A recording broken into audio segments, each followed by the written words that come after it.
Hola, ¿se me oye bien? Bueno, vamos a ir empezando. Buenos días, muchas gracias a todas, a todos y a todes por estar aquí hoy y por la parte que me toca, gracias a Podemos y especialmente a Marilyn por contar conmigo para moderar esta mesa de un tema tan importante. La mesa lleva por título Verdad, Justicia y Reparación, una genealogía de la resistencia feminista antifascista. Como investigadora que trabajo sobre la historia de las mujeres, me encantaría que el tema de hoy pudiéramos abordarlo como un tema del pasado. Sin embargo, por varias cuestiones esto no puede ser así. En primer lugar, por la invisibilización que todavía hay y por la falta de reparación para tantas mujeres víctimas del franquismo, también supervivientes y luchadoras que todavía están ocultas y no han sido reparadas. Y por otra parte, por desgracia, porque como sabemos hoy el fascismo está en auge. Aquí nos vamos a ocupar del feminismo antifascista en el Estado español, pero este se engloba en un movimiento internacional muy amplio y muy diverso del que formaron parte, por citar solo algunas, cientos de miles de mujeres durante la Segunda Guerra Mundial, miembros de la resistencia, partisanas, comunistas, anarquistas, que dieron su vida para luchar contra el fascismo.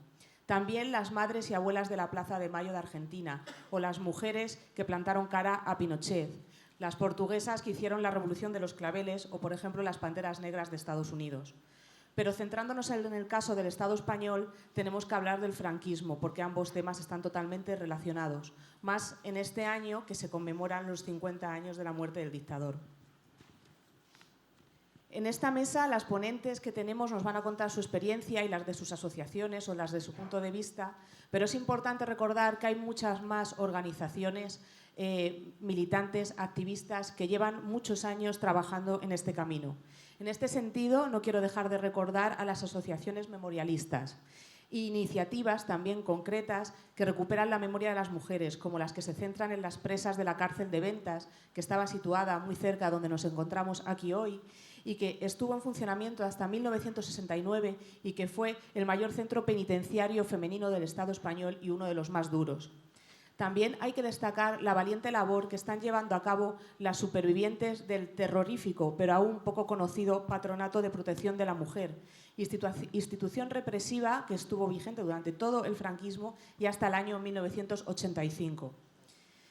Otras propuestas se centran más en las primeras reivindicaciones o organizaciones feministas de la transición o en el movimiento democrático de mujeres. También hay que poner en valor el trabajo de las historiadoras y de investigadoras de otros campos que desde la academia, pero muchas veces desde la precariedad y por un compromiso político, están llevando a cabo investigaciones para visibilizar a las mujeres antifascistas. Y por último, quiero citar y daros a conocer en concreto el proyecto colaborativo Amiga Date Cuenta, llevado a cabo por la Asociación Gerestóricas y en el que todos y todas podéis colaborar. Se trata de un proyecto al que podéis acceder a través de su página web, que se llama amigadatecuenta.org, y en el que están elaborando un mapa de todo el Estado español de los lugares de memoria democrática relacionados con las mujeres, tanto lugares de represión como también lugares de resistencia. Podéis conocerlo, pero aparte, como digo, podéis participar en él y si conocéis algún lugar, aportarlo.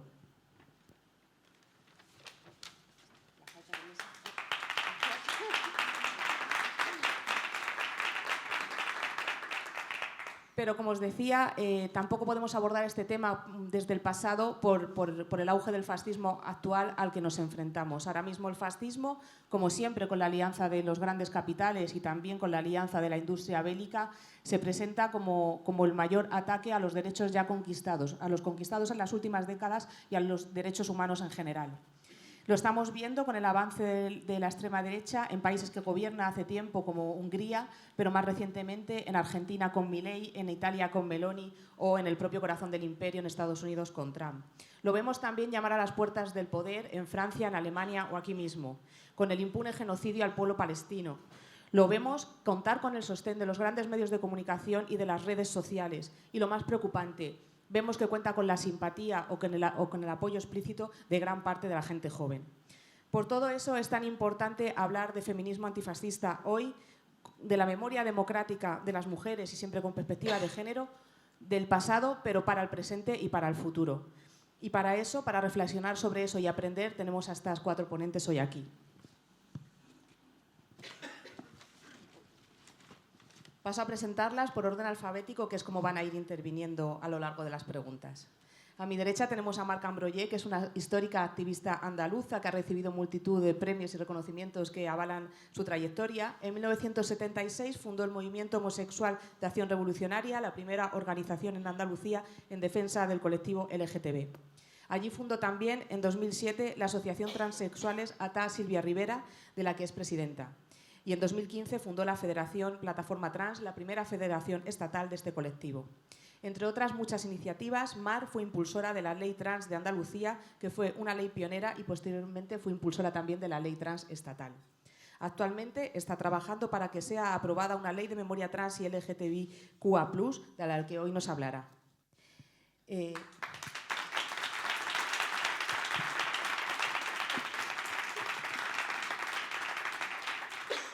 También a mi derecha se encuentra Nerea Fulgado, que es licenciada en Periodismo por la Universidad Complutense y, entre otros activismos, ha participado en la organización de la manifestación del 8 de marzo. Formó parte de Podemos, actualmente milita en Anticapitalistas y es parte del equipo de Viento Sur. Está aquí hoy como representante de La Comuna, una asociación de presos, presas, represaliados y represaliadas del franquismo y del tardofranquismo que ya tiene más de una década de historia. Tanto La Comuna como la propia Nerea forman parte de la Coordinadora Estatal de Apoyo a la Querella Argentina contra los Crímenes del Franquismo. Además, Nerea participa en el grupo de mujeres de La Comuna que se dedica a la investigación y divulgación sobre la lucha y la resistencia de las mujeres en la dictadura y la transición.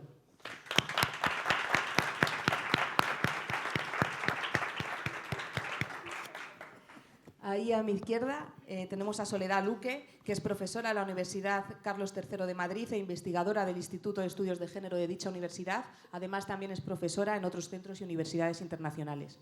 Investiga y da a conocer el robo de bebés y es autora de numerosos artículos y capítulos de libros sobre este tema. Es especialista en este oscuro episodio de nuestra historia desde una perspectiva de género y memorialista. Y es la presidenta de la asociación Todos los niños robados son también mis niños. En la actualidad, su asociación, que forma también parte de la Coordinadora Estatal de Apoyo a la Querella Argentina, está promoviendo la primera ley sobre bebés robados en el Estado español, de la que hoy también nos va a hablar.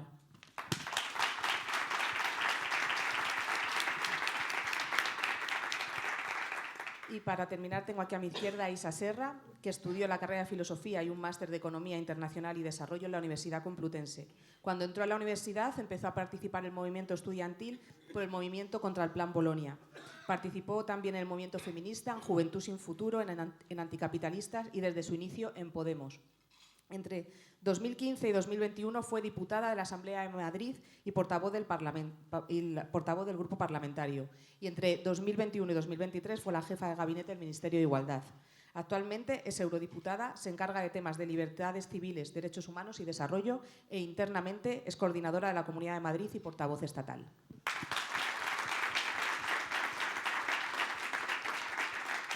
Bueno, vamos a empezar con una ronda de preguntas que, bueno, como ya les he comentado antes, les pido que se ciñan a los tiempos establecidos.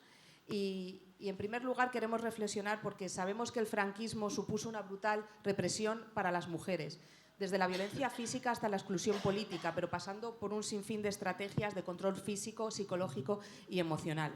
Pero pese a eso, muchas se resistieron a esa represión y plantaron cara. Nos gustaría conocer cuáles son las historias de resistencia feminista bajo la dictadura que vosotras destacaríais y que están aún invisibilizadas. Tenéis 3 minutos cada una y empezamos contigo, Mar.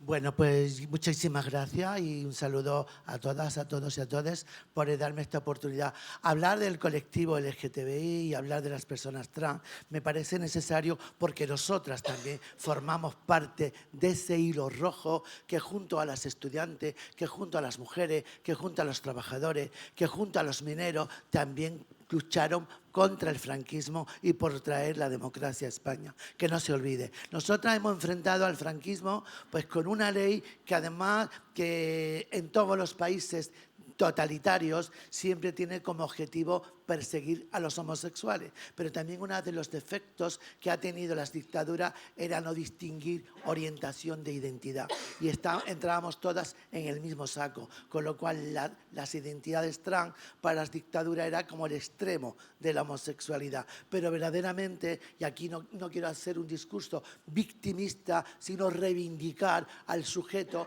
que mayoritariamente se llevó los peores golpes de la dictadura, como fueron las mujeres trans. Las mujeres trans, ¿por qué? Me dirán ustedes. Porque la orientación corresponde a la esfera de lo íntimo y lo que era visible eran las personas con una identidad de género no conforme, o también, como no, y también quiero hablar por ellos, por las maricas, esas maricas de los pueblos, esas maricas de los barrios que desafiaban al dictador solamente por existir. Por eso yo creo que las mujeres trans enfrentamos al franquismo, además, como mejor lo sabíamos hacer, desafiándolo, siendo quien una es, a pesar de las prohibiciones familiares, a pesar del desarraigo familiar, de tener que renunciar a estudiar, de tener un mercado laboral cerrado a cal y canto y con una ley que te metían presa y que además implicaba también destierro. Ahí estaban las mujeres trans con sus tacones, con sus carmín en los labios, desafiaron al dictador y se rieron en su cara. Y donde había una mujer trans, había una bandera de libertad, había una bandera de diversidad. Y cuando digo también, y muchas veces se ha dicho, las mujeres trans con sus cuerpos y con sus caras consiguieron los derechos para el colectivo LGTBI, abrimos las grandes avenidas, abrimos las grandes alamedas por donde hoy circulan en libertad los orgullos LGTBI. Y cuando digo esto no es una metáfora, no es poesía. En la primera manifestación que tuvo lugar en el 77 y que fue brutalmente dispersada por la fuerza, por los grises, las únicas que quedaron sin moverse, cuando se produjo un momento de histeria colectiva porque tiraron bolas de goma, botes de humo, porrazos, los manifestantes respondieron con sillas, todo el mundo salió a correr, yo la primera, que me orillé a un lado y me permitió ver desde esa distancia algo que yo nunca entendí, cómo esas mujeres trans no se movían de la pancarta a pesar, y esto no es una metáfora, que le partían la boca. Y cuando le partían la boca me refiero que los porrazos iban a sus bocas, le partían los dientes, chorreaban de sangre y no se movían de la pancarta. Nunca lo entendí. Después, más tarde, sí lo entendí. Y era porque nos quitaron el amor de nuestras familias, nos quitaron la posibilidad de estudiar, nos quitaron el derecho a la salud pública, nos quitaron el derecho a trabajar, nos quitaron tanto que nos quitaron hasta el miedo. Y ahí estábamos presentes porque no teníamos nada que perder, porque lo único que teníamos era que ganar derechos y dignidad, porque día sí, día no, éramos presas en las comisarías. En comisaría donde se nos daban unas palizas brutales, donde se nos vejaba y donde además se nos violaba. Por eso estábamos ahí y ahí de esa manera enfrentamos al franquismo las mujeres trans.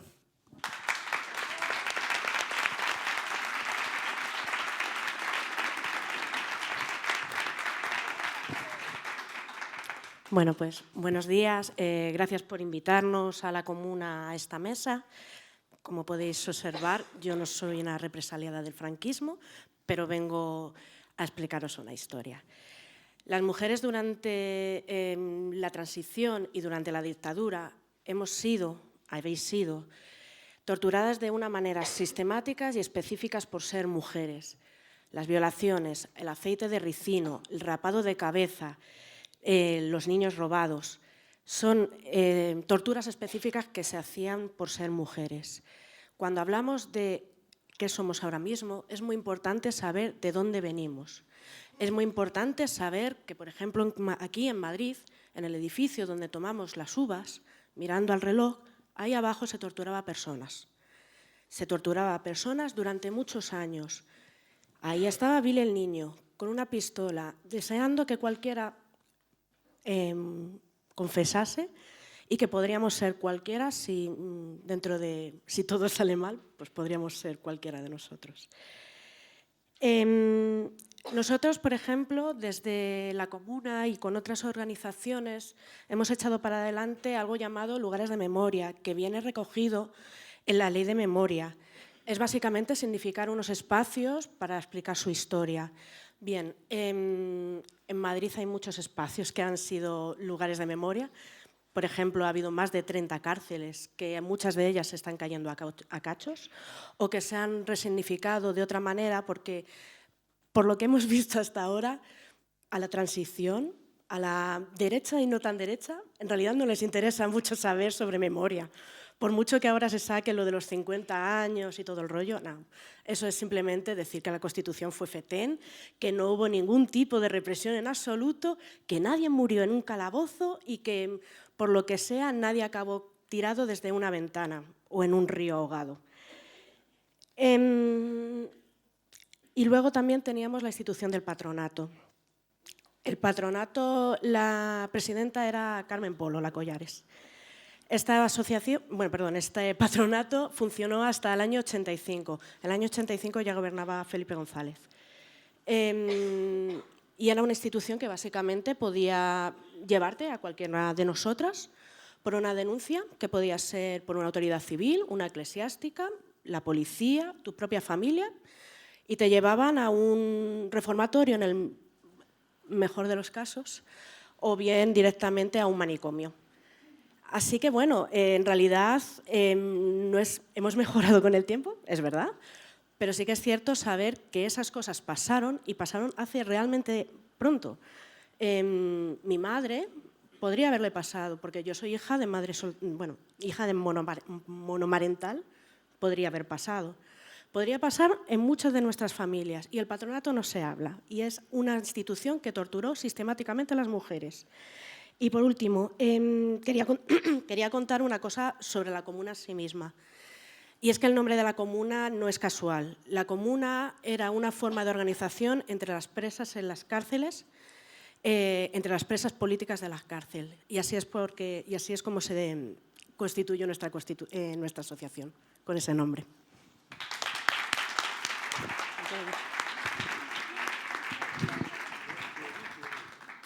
Buenos días. Perdonad la voz, lo primero, pero no os preocupéis que no es contagioso. Es un problema que viene ya de hace muchos meses, porque hablo mucho y además soy un poco gritona. Entonces, bueno, muchas gracias por invitarnos y a vosotras, a vosotros y a vosotras por estar aquí. Cuando hablamos de los bebés robados y de resistencias y de luchas que no se han visibilizado, es cierto que a todo el mundo se le viene a la cabeza estos robos a las mujeres antifranquistas, republicanas, anarquistas, que terminaron en la cárcel por ser pues, compañeras de, madres de, hijas de, que podían estar significadas políticamente también o no, pero que con un sustento ideológico y un sustento también legislativo, pues a sus hijos les eran retirados. Y eso es lo que fundamentalmente se ha conocido hasta hace muy poco como el robo de bebés y se ha conocido como la lucha de las mujeres antifranquistas en un primer momento de la dictadura, guerra y dictadura. Lo que no se conocía, y se ha empezado a conocer hace poco, es que este robo de niños y niñas, esta desaparición forzada de menores, continuó en el tiempo, durante toda la dictadura, hasta bien entrada la democracia. Y quizás estas mujeres, también resistentes, pero también víctimas, quizás no estaban tan significadas políticamente como las mujeres antifranquistas. Pero lo que ha dicho Mar es muy importante. Molestaban por el simple hecho de existir, porque no eran mujeres que respondieran a un canon, ¿no?, del nacionalcatolicismo, ni fueran adeptas al régimen, ni fueran posiblemente lo que se consideraba en aquel momento familias de bien, ¿no?, y que ahora también se consideran, ¿no? Entonces, estas mujeres que nosotros llamamos mujeres de sectores muy vulnerables, o no tan vulnerables, a lo mejor eran parejas jóvenes, ya en el tardofranquismo, ingenuas, pero sin muchos recursos, ¿no?, en cuanto a cómo enfrentarse a un crimen del que ni siquiera eran conscientes. No sabían que estaban siendo víctimas de un crimen, del robo de sus hijos y de sus hijas, porque les decían que habían muerto, ¿no? nosotras estamos reivindicando y somos, digamos, ese relevo de nuestras madres, que a lo mejor no eran, como digo, mujeres militantes, eran mujeres, eran madres. Yo soy hermana de un niño desaparecido, a mi madre le robaron, a mi hermano mellizo, como a tantas otras madres y familias que incluso están hoy aquí. Nosotros reivindicamos esa labor que no pudieron hacer nuestras madres, la estamos haciendo nosotras como hermanas, como hijas. Nos enlaza nuestra lucha con el pasado porque es algo del presente, y siempre diré sobre mi madre y sobre tantas mujeres, mi madre no murió en una cuneta, pero también perdió la guerra.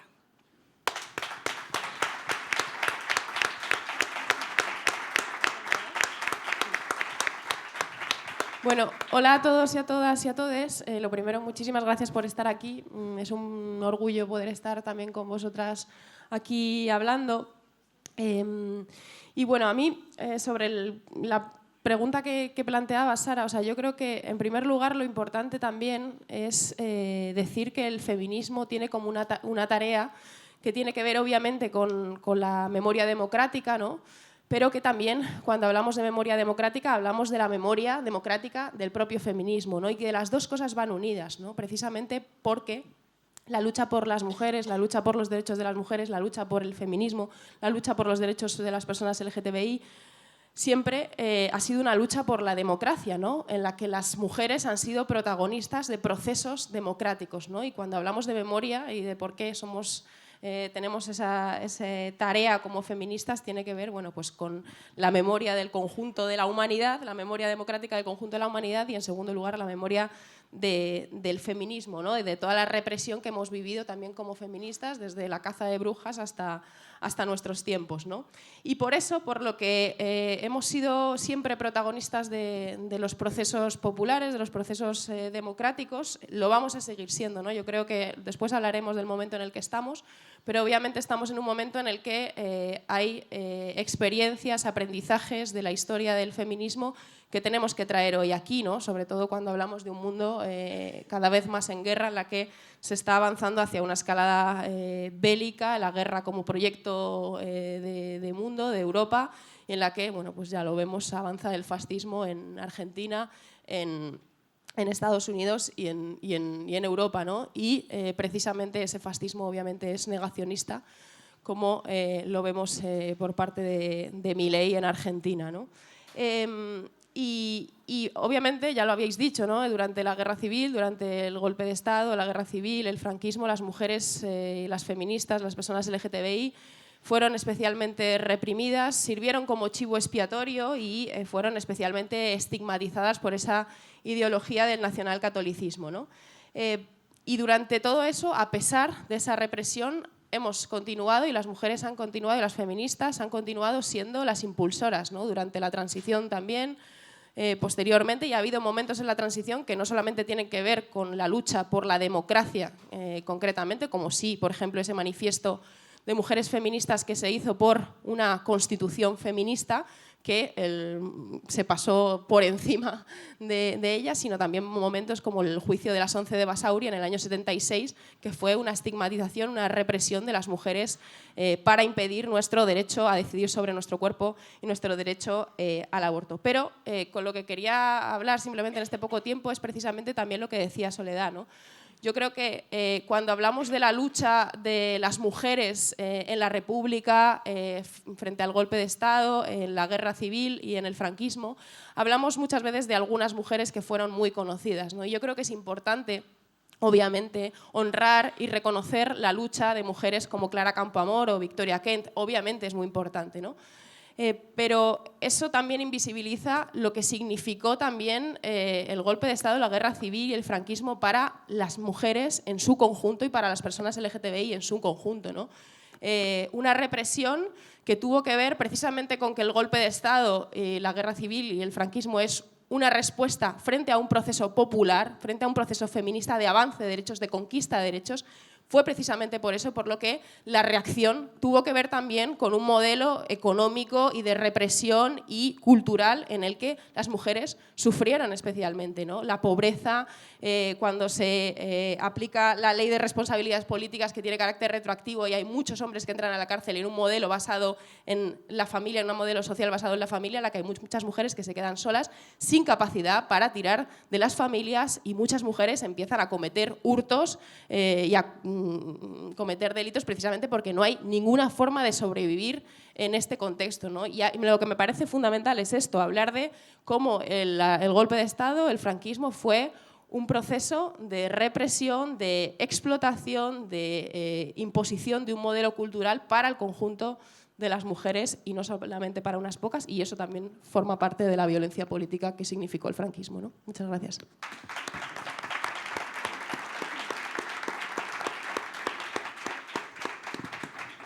Bueno, muchas gracias por vuestras respuestas.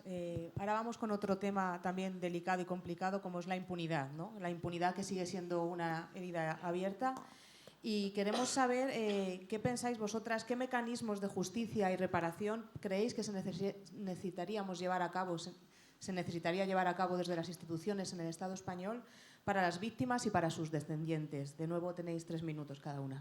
Bueno, pues yo creo que las asociaciones memorialistas, hay que decir aquí, han hecho un gran trabajo, han hecho una gran labor y no es una cuestión de hacer cuenta ni de ajustar cuenta, pero sí que es verdad, me ha gustado mucho lo que ha dicho Soledad cuando ha hablado de que las mujeres a las que les robaron los bebés perdieron la guerra, aunque no estaban en unas cunetas. A nosotras nos pasó igual. Nosotras también perdimos la guerra y además hemos tenido la sombra de un tardofranquismo que yo creo que ha pisado casi hasta los últimos días de la democracia para nosotras. Y quiero decir también algo que antes se me olvidó y quiero repetirlo, la importancia como esta opresión, que también lo han compartido compañeras, ¿no? Tenía como objetivo sobre todo a la mujer, ¿no? A la mujer o todo lo que significaba lo femenino. Fíjense que cuando he hablado antes del colectivo LGTBI y he dicho que las leyes decían que perseguían a los homosexuales, verdaderamente quien pagó los peores maltratos de las dictaduras fueron las mujeres trans, pero también las maricas. Y quiero reivindicar aquí también como en 1960 en Soria a una marica que era dueña de un bar, la mataron, la asesinaron, abrieron su bar para que todo el mundo la viera, la exponieran como ejemplo disciplinador, le bajaron los pantalones y le quemaron sus genitales con ácido. Y eso estuvo expuesto para que todo el mundo, como una medida disciplinadora, como aquella que usaron cuando las mujeres pelonas la paseaban por los pueblos, con el cartel "soy una puta", humillándola y dejándola, ¿no? Pues como también a una compañera en Rentería,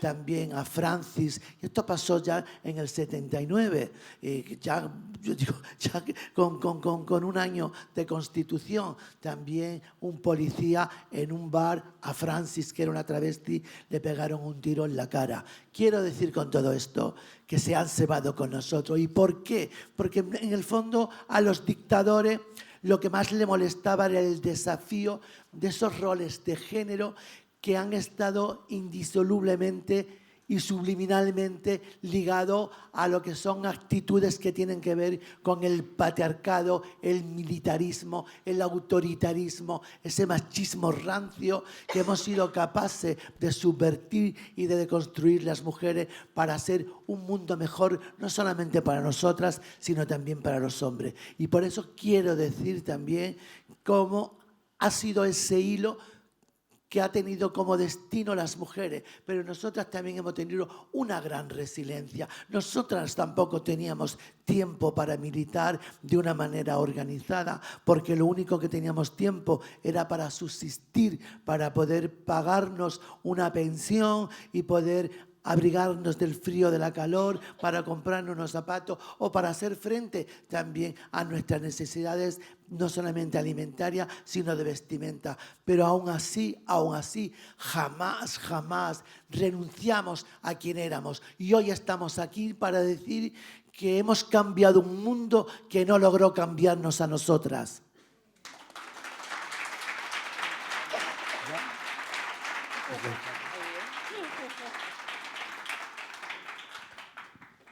Bueno, pues a ver, respecto a tema de heridas abiertas, actualmente tenemos una ley de memoria que se aprobó hace 2 años y medio y que actualmente sigue sin reglamento. O sea, es una ley de memoria descafeinada. Estuvo súper guay aprobarla, pero como todo lo que hace el PSOE es una cosa muy estética. No sirve para absolutamente nada. De hecho, antes cuando se ha hablado de la DGS y lo de poner una placa ahí, bueno, pues Ayuso ha dicho que ella no quiere poner una placa ni muerta, que entre las personas del 11M, del COVID o lo del 2 de mayo, pues las personas represaliadas en ese edificio, pues ¿para qué? Y bueno, ya ni abrir los calabozos, ni hacer eso un museo, no. Pero bueno, en realidad, desde la comuna y desde la coordinadora de la querella argentina, pues hacemos trabajo a pesar de ello. En España, bueno, primero la querella argentina, en la querella argentina sigue viva. Es importante decir esto porque nos las ha intentado cerrar varias veces y Martín Villa sigue imputado. Así que intentamos que, si no conseguimos justicia en España, por lo menos se consiga en Argentina. Pero intentamos que en España haya justicia. Llevamos 115, un poquito más quizás, de querellas hechas contra torturadores franquistas. Los juzgados españoles se parapetan sobre la ley de amnistía del 77. Dicen que son además crímenes que ya han prescrito, crímenes que no tienen nada que ver con ellos. Bueno, en realidad son crímenes de lesa humanidad, son crímenes que van en contra de los derechos humanos, son crímenes que se tienen que juzgar, porque si no se está negando la tutela efectiva a unas personas que solo piden justicia. Actualmente solo hemos conseguido que una sola persona haya podido testificar en un juzgado sus torturas. Fue un compañero, Julio, que fue acompañado de su compañera, Rosa, y es la única persona en España que ha conseguido declarar sus torturas. Y aún así se cerró. Y la jueza además comentó que es que la ley de memoria democrática no le permite hacer más. Llegado este momento, lo que pedimos en realidad es que no dejen morir a la gente, porque es lo que pretenden, que la gente se muera y que todo se olvida. Que 50 años, sí, lo que he dicho antes, lo de los 50 años sí que había en la Constitución, ya bueno, pero es que en la transición hubo gente muerta, y hubo gente muerta además porque no hubo depuraciones, porque el Tribunal de Orden Público es la Audiencia Nacional, y aquí no cambió ningún juez. Así que bueno, la policía también. Todos en general, o sea, todos siguen siendo las mismas personas, no hubo ningún cambio. Por tanto, decir que ya estamos en democracia, bueno, sí, votamos, hacemos cosas, pero hay leyes que están bien, claro, obviamente, pero es que seguimos teniendo una cosa atrás que no ha sido resuelta y que de verdad que están esperando a que se muera gente para que nunca sea resuelta.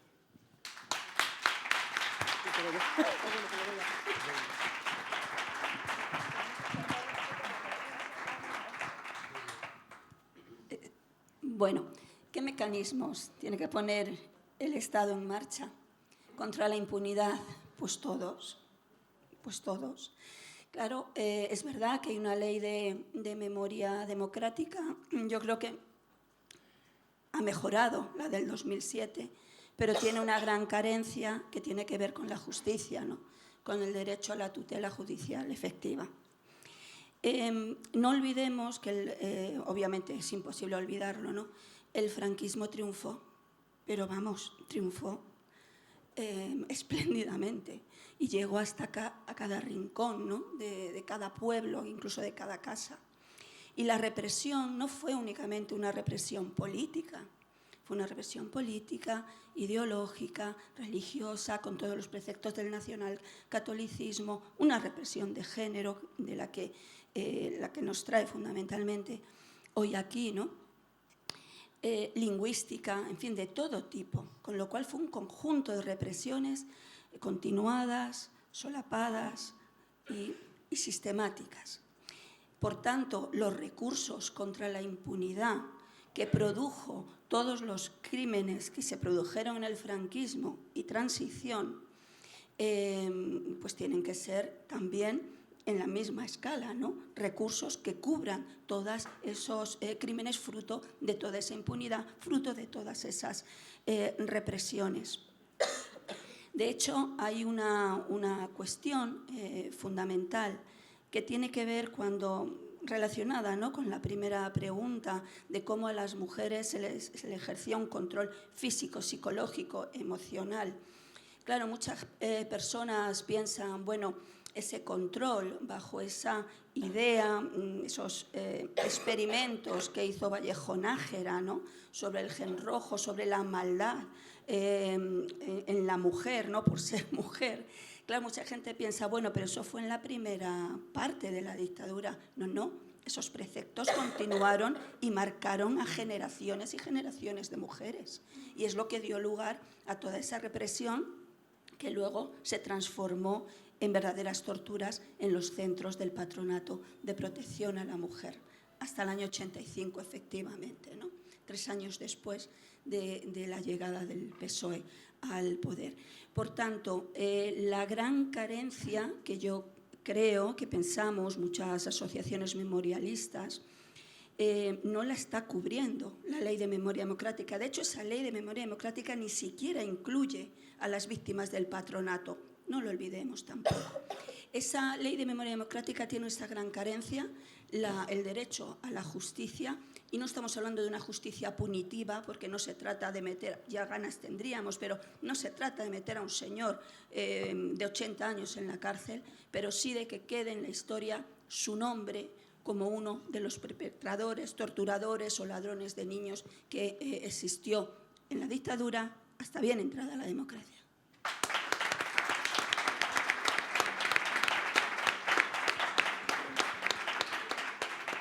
Bueno, pues sobre qué queda pendiente, en primer lugar, con respecto a la Ley de Memoria Democrática, obviamente yo creo que es un éxito del movimiento memorialista, pero estoy muy de acuerdo con Soledad, ¿no? Queda mucho pendiente, no solamente la tutela judicial efectiva, que es especialmente lo más sangrante, ¿no?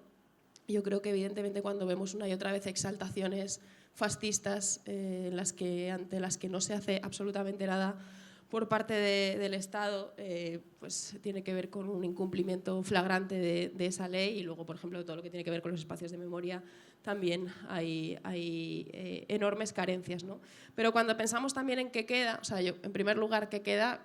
Queda una monarquía, que es la continuidad del franquismo, y una monarquía que no tiene solamente y no tuvo solamente el papel simbólico de aparentar pasar a una democracia, pero significar la continuidad con el régimen franquista, ¿no? Sino que es una monarquía que tiene fundamentalmente un papel material de dar continuidad al régimen franquista en su materialidad, y su materialidad es un sistema económico, un sistema social precisamente absolutamente patriarcal y machista, y un sistema en el que las grandes constructoras del franquismo, las grandes empresas del franquismo, los grandes poderosos del franquismo, posteriormente fueron a parar al IBEX 35 y hasta nuestros días, ¿no? Por tanto, bueno, ¿qué queda? Queda todo, yo creo, ¿no? Queda la herencia no solamente de cultural, sino queda la herencia absolutamente material de ese régimen a través de la monarquía, ¿no? Y además con una institución que es la monarquía, pues que tiene unos valores absolutamente patriarcales, ¿no? ¿Qué más queda? Queda todavía ganar la batalla política también por la transición, por lo que fue la transición, ¿no? Que fue lejos de lo que nos han contado, ¿no?, como un momento de democracia, y fue una batalla política muy fuerte, una batalla social muy fuerte, en la que hubo mucha represión, ¿no?, durante la transición. Y queda todavía que ganemos la batalla de que se entienda que falta verdad, justicia y reparación también para las víctimas de la transición, ¿no?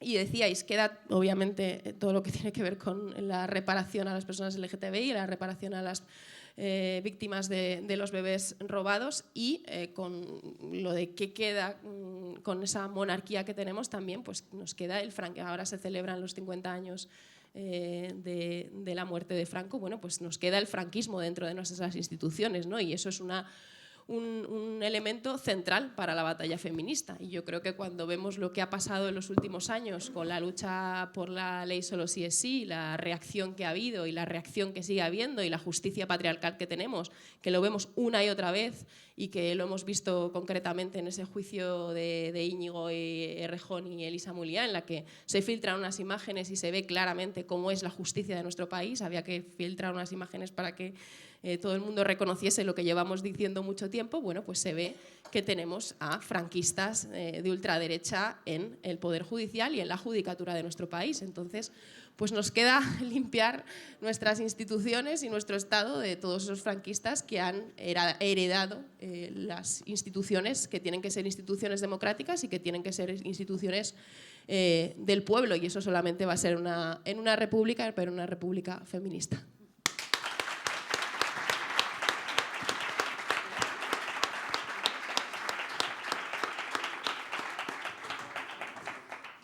Bueno, a continuación vamos con un bloque que nos va a permitir conocer un poco más en los proyectos en los que andáis inmersas en relación a este tema, o qué posicionamientos concretos tenéis.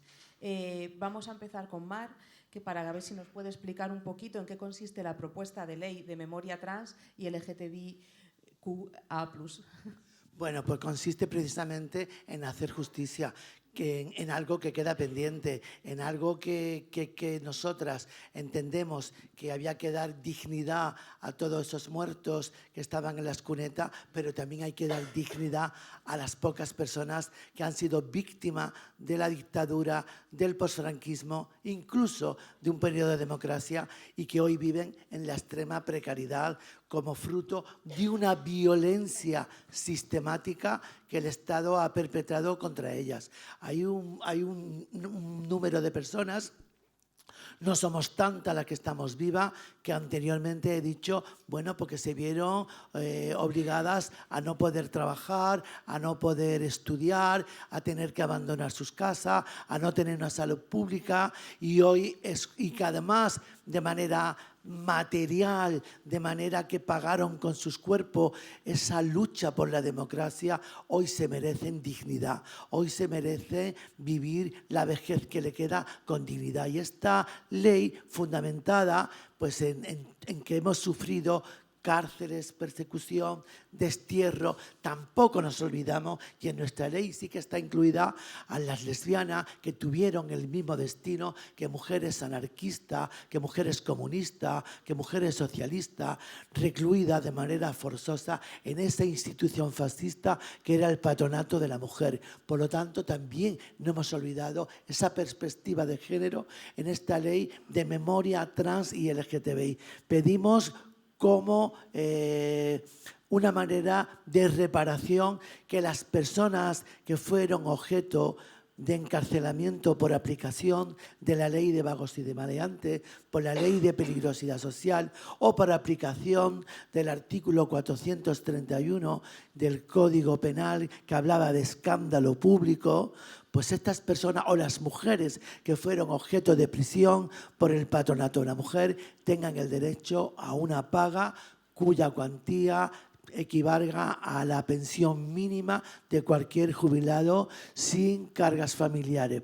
También pedimos el acceso al parque de viviendas públicas y, en el caso de que las personas sean dependientes, el acceso a las residencias públicas. Y también algo que no tiene que ver no solamente con lo económico, sino también con lo material o con lo ideológico. Y es una reparación que tiene que ver con señalar aquellos espacios que fueron para encarcelarnos, que fueron para torturarnos, como espacios de la memoria LGTBI, el campo de concentración de Tefía, la cárcel de Huelva, la cárcel de Badajoz. Eso se tiene que convertir en centros para que la sociedad, para que las generaciones futuras sepan que en esos sitios nos han torturado y para que no se repita. Y también pedimos que el archivo que existe en Barcelona, el Casal Landa, tiene uno de los archivos más importantes de Europa, archivo que tiene que ver con documentación, que tiene que ver con documentación audiovisual y que aún no ha sido digitalizado ni preservado. Pedimos la preservación y digitalización de nuestra memoria, porque la memoria LGTBI no pertenece solo al colectivo LGTBI, es la memoria de la democracia, es la memoria del pueblo español, de un sector que ha sido discriminado, perseguido y encarcelado, y eso tiene que servir también para que no se vuelva a repetir. Y fíjense también, yo que tuve una entrevista con el secretario de Estado de Memoria Democrática, nos dijo, bueno, que le parecía muy bien, dice, mire nosotros lo que tenemos para el colectivo LGTBI, y me sacó un diploma que era un poquitín más pequeño que el mapa aquel, y yo le digo, pero ¿sabe usted que lo que ocurre? Que hay personas que no tienen ni dónde colgarlo. No queremos diploma, queremos reparación económica y queremos reparación de justicia.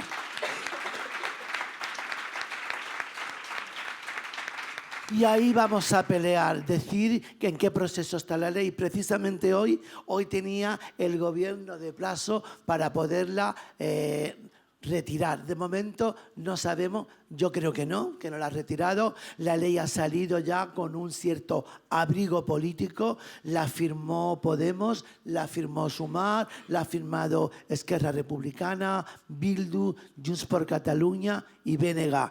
Y después también queríamos que no solamente tuviera el abrigo del Congreso, sino el abrigo de la sociedad civil organizada. Y desde aquí tenemos que agradecer a todas las asociaciones más importantes memorialistas que apoyan esta ley de memoria y sobre todo al colectivo LGTBI, que en un número de más de 107 organizaciones instan a todos los grupos políticos del Congreso a que no obstaculicen este trámite. Esperemos a ver qué hace el PSOE. Si también forma ese transfachito que formó para tirar la ley trans y rebajarla, junto con PP y con Vox. Aquí estamos esperándole, porque si hace eso de nuevo, lo nombraremos un partido non grato en la festividad del orgullo LGTBI.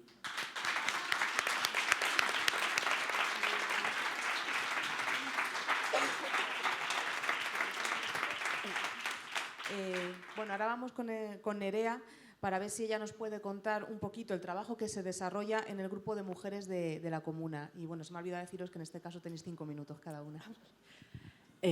Bueno, me hace gracia, Mar, que diga lo de los diplomas, porque es algo que pasa mucho. O sea, hay muchos diplomas, hay muchos reconocimientos, porque en la realidad no se traducen en nada. Lo de las placas de los lugares de la memoria, divinas, pero son unas placas. O sea, estaría guay que hubiese algún tipo más de contexto a ello. Pero bueno, respecto al grupo de memoria de las mujeres, del grupo de mujeres de la comuna, pues nos dedicamos sobre todo al tema de investigación y de divulgación. Actualmente, de hecho, estamos haciendo investigaciones sobre la cárcel de Alcalá, que está destruida prácticamente. Forma parte de la Universidad de Alcalá, pero quiere que se hunda, básicamente. Y hacemos investigaciones también sobre psiquiatrización y sobre el patronato. Tenemos unas jornadas próximamente, son nuestras terceras jornadas, que serán en junio en La Maliciosa, por si queréis venir. Quizás venga Mar, así que también podéis venir los que venís con Mar. Pero Mar, de hecho, vino el año pasado y tenemos un vídeo. Me han dado más de 5 minutitos. Y te damos todo el tiempo que quieras. Pero bueno, que nos dedicamos a esa parte, a las jornadas, son importantes, o sea, nos parece importante porque la historia de la mujer durante la dictadura y durante el tardofranquismo es muy poco conocida. Están, como siempre, los grandes hombres haciendo cosas increíbles, pero las mujeres en lo cotidiano e incluso en lo extraordinario somos muy poco conocidas. Hay muchas compañeras que se han jugado la vida y no se las conoce. Y queremos darles voz porque realmente es que es el momento de que podamos entender de dónde venimos. Porque la manifestación del 8M mismamente no es nada si no hubiese habido unas compañeras que hacían saltos en la Gran Vía. Y luego ya pasando a algo más general, que es la comuna. La comuna también nos dedicamos a la divulgación, evidentemente, pero también a la justicia.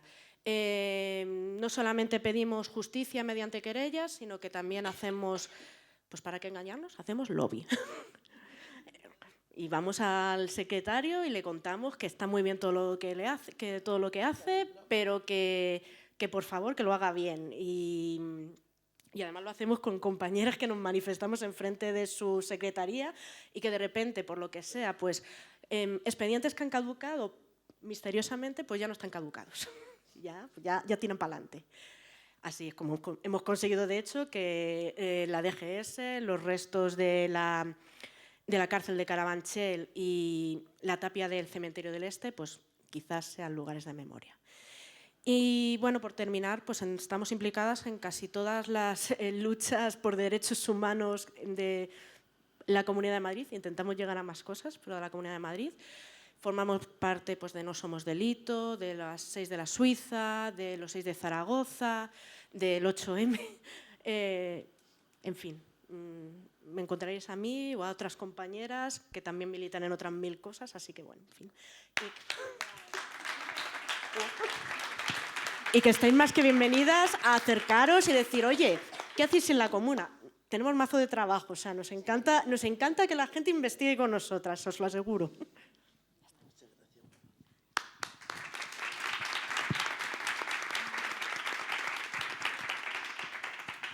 Bueno, ahora vamos con Soledad para que también en su caso nos explique en qué consiste la propuesta de ley de bebés robados en el Estado español y en el qué punto del proceso está. Sí, bueno, nuestra asociación, además de trabajar en incidencia legislativa, pues también ¿no? trabajamos en un ámbito judicial de derechos humanos, con comunicación con organismos de Naciones Unidas y, por supuesto, en el ámbito social atendiendo a las víctimas. Pero todo este trabajo que nos parece necesario, ¿no? Integral, porque nos parece necesario que no se parcele. De la parte que más estamos trabajando ahora es la parte de la ley, ¿no? Todo este tema con el legislativo. ¿Por qué?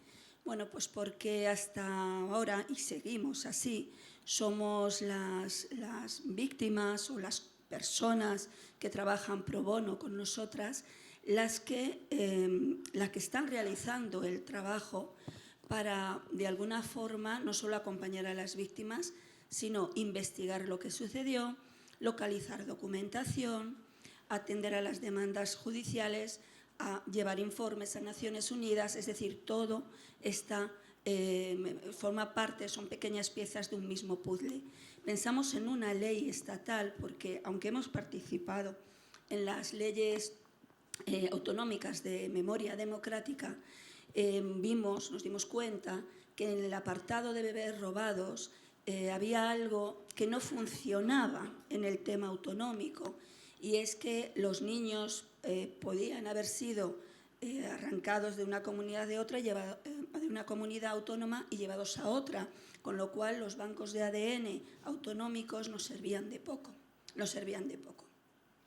Ya en 2017, planteamos a nuestro equipo jurídico, con un taco de más de 30 folios, nuestras necesidades, ¿no? ¿Qué sería para nosotros una ley adecuada? Y con eso hicieron un articulado, una proposición de ley sobre bebés robados en el Estado español. Decimos bebés robados porque es una denominación social, no porque solo se robarán bebés, ¿no? También entran dentro las casas cuna, las mujeres del patronato, los robos producidos allí. Es decir, que estamos hablando de desaparición forzada de menores. Bien, esta ley fundamentalmente está articulada sobre 4 bloques que tienen que ver con el trabajo realizado y con los principios de justicia transicional, el derecho a la verdad, a la justicia, a la reparación y a las garantías de no repetición. Y también hemos tomado ejemplo del modelo argentino y estamos solicitando una CONADI a la española, una comisión estatal por el derecho a la identidad, una fiscalía especializada y un banco de datos genéticos nacional importante y voluntario y gratuito.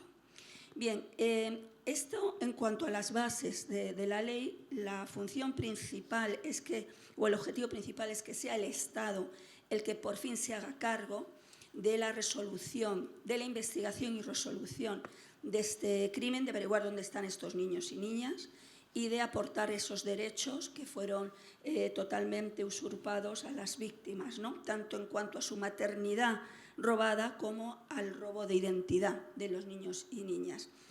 ¿Qué es lo que os sucede con esta ley? Pues se ha presentado ya en 3 legislaturas, desde el 2018, ¿no? Hay causas externas, sí, como los adelantos electorales, que hacen que sea una tramitación que esté funcionando hasta que llega el adelanto electoral y ahí decae la ley, como todas las leyes. Pero no solo hay causas externas, también hay causas internas. En la anterior legislatura hubo un trámite de enmiendas extensísimo, casi infinito, y cuando después de muchas campañas de concienciación y de acciones de calle y también de despacho pudimos conseguir que se cerrara el trámite de enmiendas, pues al mes siguiente prácticamente también hubo adelanto electoral.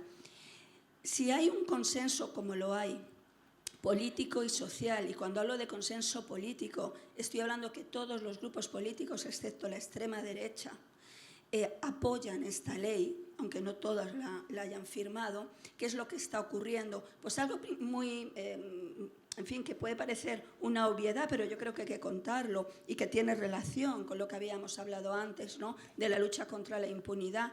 El tema de la justicia para el Partido Socialista es un tema tabú. Es un tema tabú, porque bueno, son los grandes defensores de la transición, son los grandes defensores de un statu quo que tiene mucho que ver con la no investigación de tiempos pasados, con lo cual esa justicia pueden participar en descubrir la verdad, en la apertura de archivos, pero el tema de la justicia se les hace bola. Entonces, ¿qué ocurre? Que en la legislatura pasada esa causa interna de la que estoy hablando fue la gran dificultad de poder hablar con el Partido Socialista sobre este tema y bueno, no pasa nada, luego lo recogemos. Y hicieron en el trámite de enmiendas casi una enmienda a la totalidad. Entonces, claro, eso no se puede permitir. También tengo que decir, y con esto acabo, que esta legislatura sí tenemos una comunicación bastante, cuando digo bastante estrecha, es que como la legislatura pasada no la tuvimos prácticamente, sí la tenemos con el PSOE. Sí pensamos que puede haber un margen de trabajo, no sé hasta dónde podrá llegar, y sí queremos dar, por supuesto, las gracias, como siempre, a todos los grupos, fundamentalmente de izquierda, que han suscrito la ley, que la han registrado y que están todos poniendo su granito de arena para que la toma en consideración sea aprobada. Nos queda, ya os digo, fundamentalmente el trabajo con el PSOE y el hecho de que la justicia, que es algo a lo que no vamos a renunciar, se mantenga en la propuesta de ley.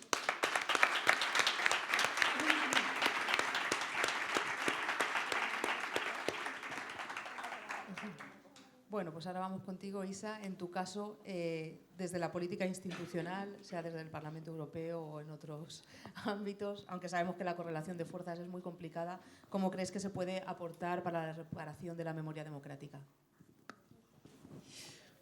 Bueno, yo creo que el problema del Parlamento Europeo no es solamente la correlación de fuerzas, que ahora es absolutamente negativa, ¿no? La extrema derecha, sabéis que tiene 3 grupos actualmente en el Parlamento Europeo y hay 2 mayorías posibles, o el EPP, o sea, el Partido Popular con la extrema derecha, o la coalición que se ha formado, que sostiene a la Comisión Europea, al Gobierno de Europa, en este momento, que va desde la socialdemocracia, pero con apoyo también de los verdes, hasta la extrema derecha de Meloni, ¿no? Eso es lo que dirige ahora mismo en Europa y se habla muy poco de eso, pero es como si tuviésemos aquí en nuestro país un gobierno donde está desde Pedro Sánchez hasta Abascal, ¿no? Eso es lo que han firmado en Europa.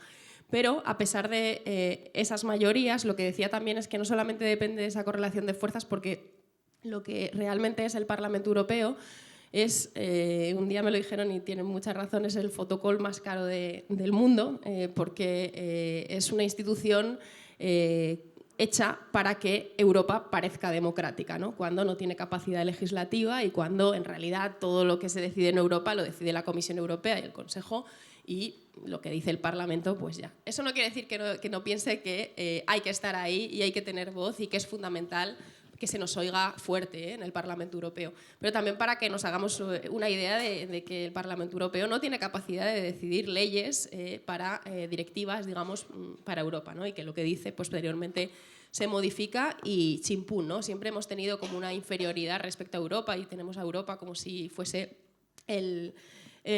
digamos, el horizonte regulador y el criterio en torno al cual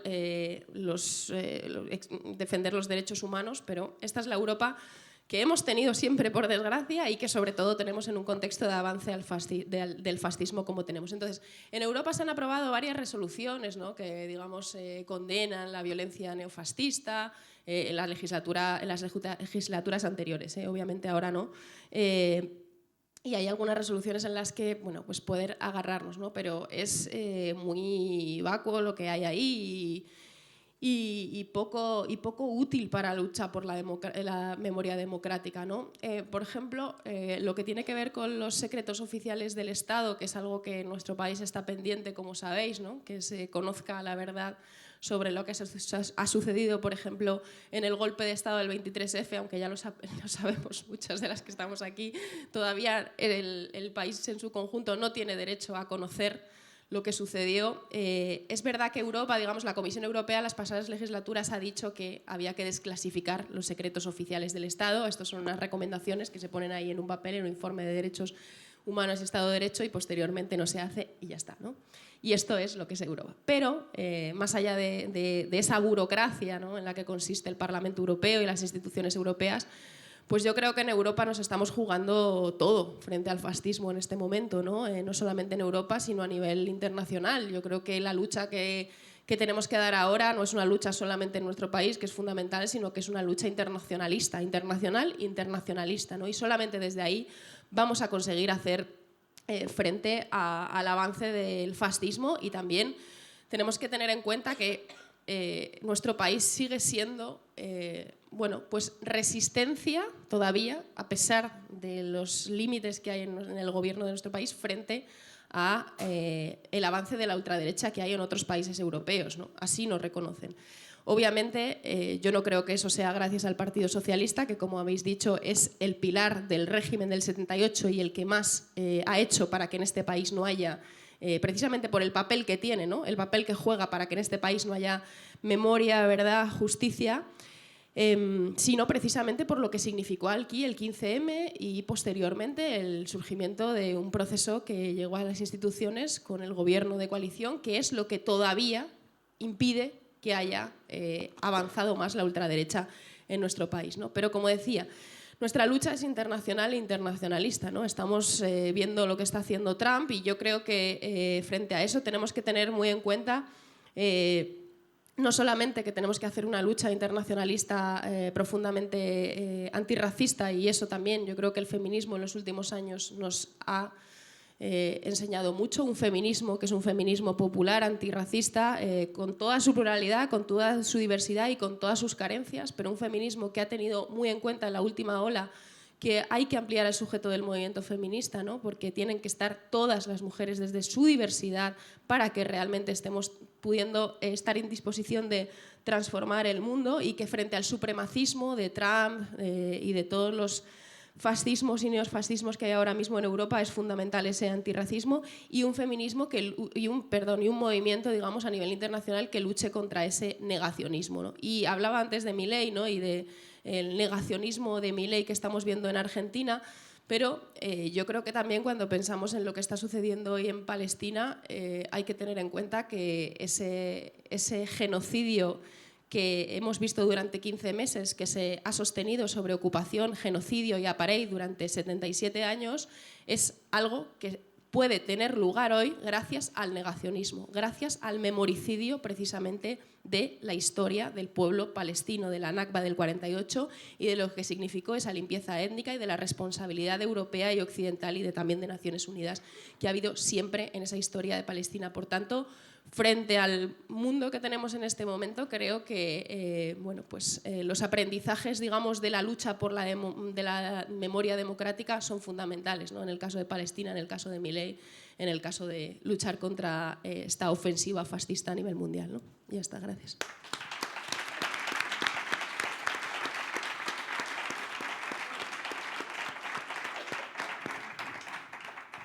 Bueno, pues para ir terminando vamos con una última pregunta que realmente es doble y que enlaza más los temas que estamos tratando con el presente.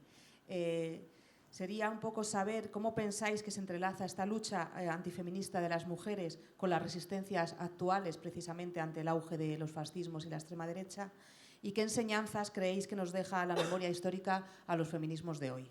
De nuevo tenéis 3 minutos. Bueno, pues yo pienso que es verdad. Yo lo digo y no lo digo por optimismo, sino que también lo palpo en el termómetro de la calle. Es verdad que el negacionismo, es verdad que la reacción, es verdad que el terfascismo tiene y hace mucho ruido, pero también quiero ser esperanzadora, quiero tener esa esperanza porque también la palpo. Somos más las que creemos en la justicia, somos más las que creemos en la igualdad, somos más, aunque hagamos menos ruido. Y mire, hay una cosa muy importante. Mira, el otro día estuve yo en un musical que se llama Priscila, la reina del desierto, que estaba en el Cartuja Center. Bueno, petadísimo de personas que habían, por utilizar un lenguaje pues de gente, bueno, pues el papá con la mamá, abuelos, abuelas. No era solamente el público LGTB, en su inmensa mayoría era la gente, bueno, la ciudadanía en general, ¿no? Vi levantarse a todo el mundo como 5 o 6 veces aplaudiendo, y aquello me llenó de esperanza, porque esa obra habla de la diversidad familiar, esa obra habla del amor entre personas del mismo sexo, esa obra habla de las identidades trans, de la expresión de género, con lo cual yo creo que si este reaccionarismo se ha levantado a nivel internacional, porque forma parte también de una guerra cultural que quiere acabar con una guerra que ya hemos ganado las mujeres y el colectivo LGTBI. Si hay 2 colectivos humanos que han ganado ya esta guerra, aunque podamos perder batalla, somos las mujeres y es el colectivo LGTBI a nivel mundial. Y además, compañera, la hemos ganado sin el ejercicio de la fuerza ni de la violencia. Hemos ganado insertar en toda la ciudadanía el derecho a la igualdad entre hombres y mujeres, o el respeto a la diversidad y a sus derechos humanos. Y por eso se levanta como gato panza arriba. Lo mismo que hicieron con el tema del feminismo en 2018. Vosotras sabéis muy bien cuando dijimos, si nosotras paramos, el mundo se para, y el mundo se paró. Y el capital cogió la calculadora y vio que en 24 horas habían perdido billones. Y entonces ahí salió, permitirme que comparta con vosotros, aunque me digáis que soy conspiranoica o que me lo estoy inventando o de esto, pero tiene mucho que ver porque fue justo en 2018 esto, y en 2019 cuando se quiere romper la fuerza revolucionaria del feminismo utilizando a las personas trans, a un colectivo vulnerable, a un colectivo estigmatizado, a un colectivo que como un saco de boxeo todo el mundo golpea y no crea alarma social. Fue fácil usar un grupo para romper la fuerza revolucionaria del feminismo. Por eso, compañera, os digo, cuando se atacan a las personas trans, se está atacando el corazón del feminismo.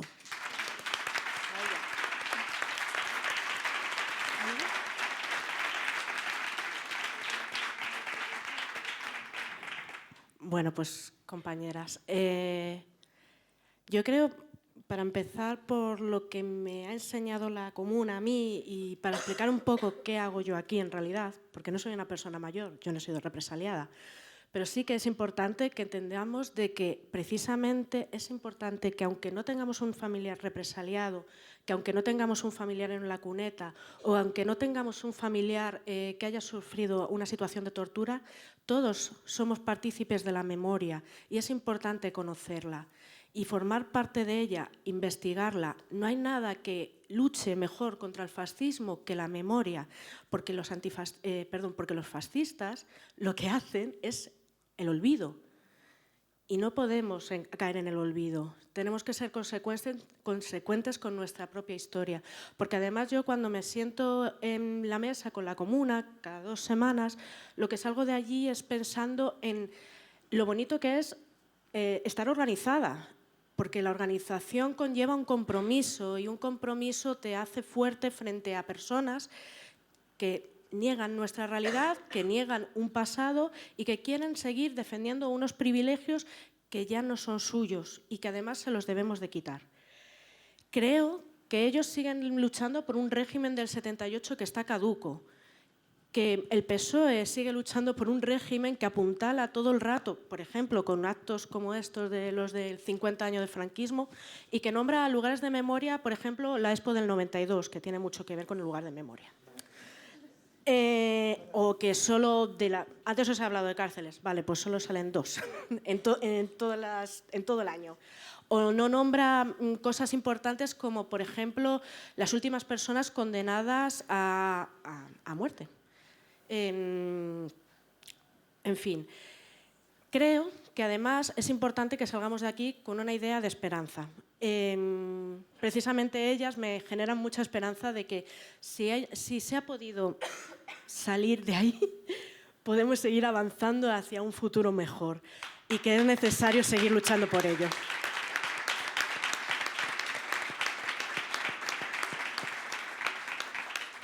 Y una última cosa, también me han enseñado un montón de resistencia. La resistencia es lo mejor, vamos. Y ya está, gracias.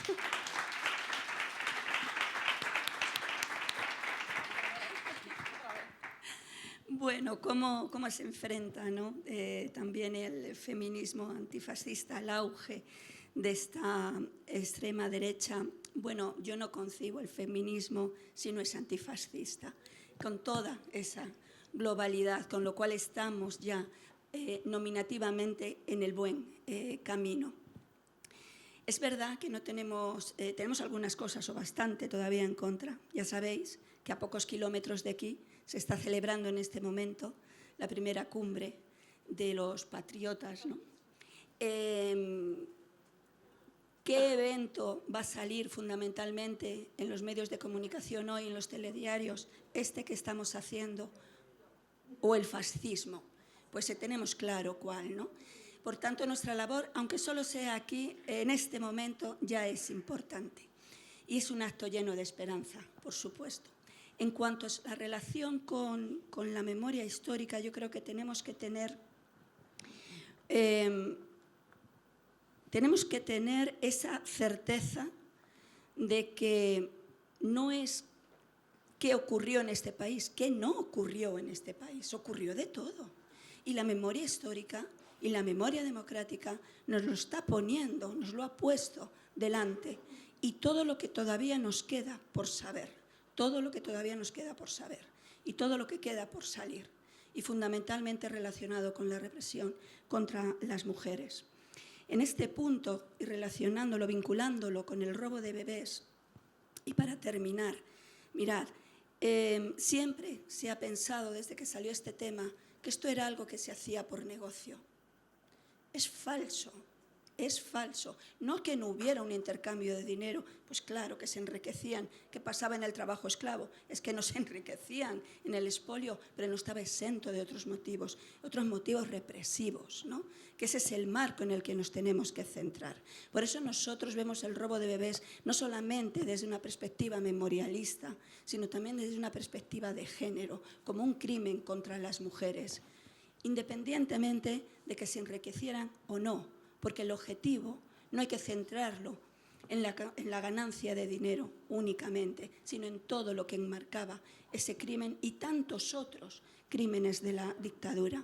Por tanto, nosotras no únicamente debemos mucho a la memoria histórica, es que somos constructoras de esa memoria, de la recuperación de la memoria, una memoria que para nosotras siempre va a ser colectiva, demócrata y absolutamente feminista.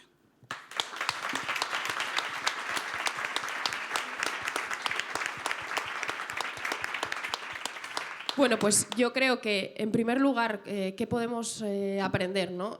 Por ejemplo, las feministas de ahora tenemos mucho que aprender sobre las luchas que dieron hace ya mucho tiempo las feministas por la paz, ¿no? El feminismo siempre ha sido un movimiento que ha entendido la importancia de defender la paz, ¿no?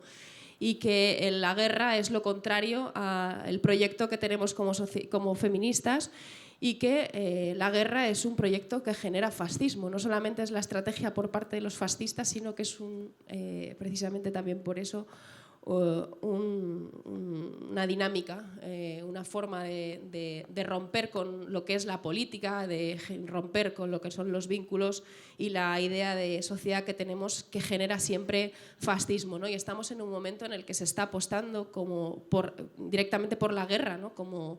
Como una estrategia por parte de las élites, en medio de una crisis climática en la que estamos, en medio de una crisis geopolítica, una crisis multipolar, ¿no? De las relaciones a nivel mundial. La guerra es una estrategia por parte de las élites europeas y a nivel internacional, ¿no?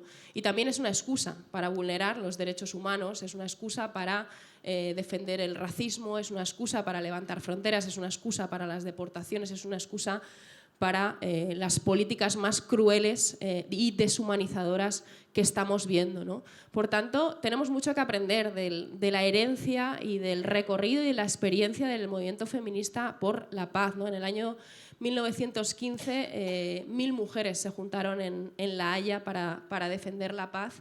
Y desde ahí, bueno, pues ese recorrido es fundamental, ¿no? Un movimiento antimilitarista, ¿no? Un movimiento pacifista, ¿no? En segundo lugar, obviamente en el contexto en el que estamos, lo decía antes también con respecto a esta ola feminista que hemos vivido en los últimos años, ¿no? Yo creo que la ola feminista, por mucho que no estemos viendo actualmente grandes movilizaciones como las que vimos en el año 2018 en nuestro país con la huelga feminista, el movimiento feminista no se agota, no se ha agotado. Tiene muchísimas demandas por delante y es un movimiento que va a continuar, ¿no? Y es un movimiento que bueno, pues es el principal y el movimiento con más capacidad de convocatoria que hemos visto en lo que llevamos de este siglo, ¿no? Y creo que ante la amenaza que tenemos por delante o la realidad que tenemos por delante, ¿no? Con el fascismo ya y frente a un fascismo precisamente que defiende una ideología de género, ellos son los que defienden esa ideología de género, ¿no? En la ideología de género en la que nos pueden violar a las mujeres sistemáticamente, en la que las mujeres tenemos que cobrar menos por igual trabajo, en la que las personas LGTBI tienen que ser estigmatizadas. Esa es la ideología de género, ¿no? El patriarcado, el que defienden ellos, ¿no? Y frente a eso, que es un proyecto estigmatizador y sobre todo disciplinador de la sociedad y reaccionario ante los avances que hemos tenido, tenemos toda tarea por delante, ¿no? Otra cosa también que me parece muy importante de cómo aprender también de la lucha por la memoria democrática y el movimiento memorialista es que las feministas también, en torno a luchas que aparentemente no tienen que ver con la lucha por la memoria democrática, también tenemos que hacer archivo, hacer, digamos, una recopilación de eso, ¿no? Y simplemente quiero recordar que cuando Cristina Fallarás ha publicado el libro de No publiques mi nombre, ¿no? En la que se cuentan todos los testimonios de violencia sexual que han relatado mujeres, ¿no? Precisamente a su cuenta de Instagram, también va de eso esta lucha, ¿no? Va de hacer archivo, va de recopilar todas nuestras experiencias y nuestra forma también de dar testimonio a la violencia que sufrimos o que hemos sufrido, ¿no? Y eso me parece muy importante, como aprendizaje del movimiento memorialista, ¿no? Y para acabar, simplemente, o sea, yo creo que, lo decíais también, ¿no? Vemos a Pedro Sánchez convocar tantos actos por los 50 años de la muerte de Franco, mientras lo decía anteriormente, han firmado un gobierno, han consolidado un gobierno en Europa con la extrema derecha, ¿no? Eso consiste también en una normalización de la extrema derecha.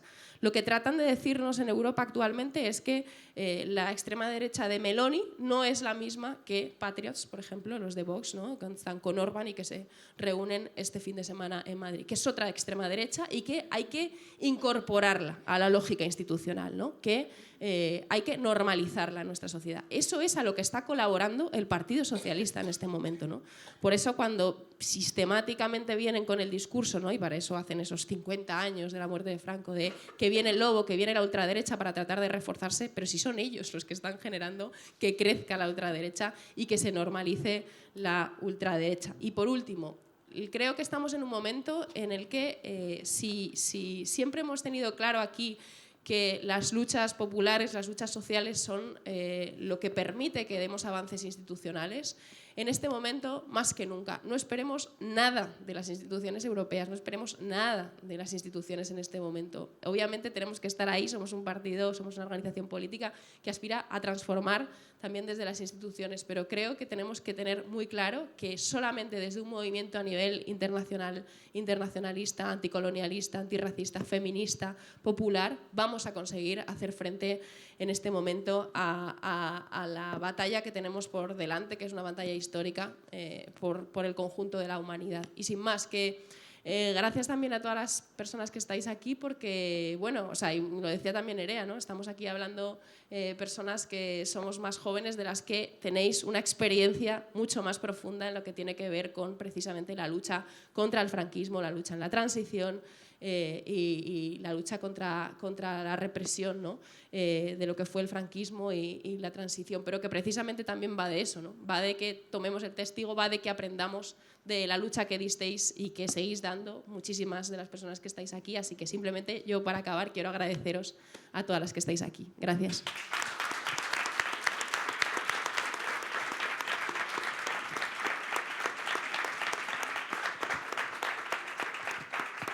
Bueno, vamos a dejarlo ya aquí, aunque es un tema que podríamos estar horas hablando.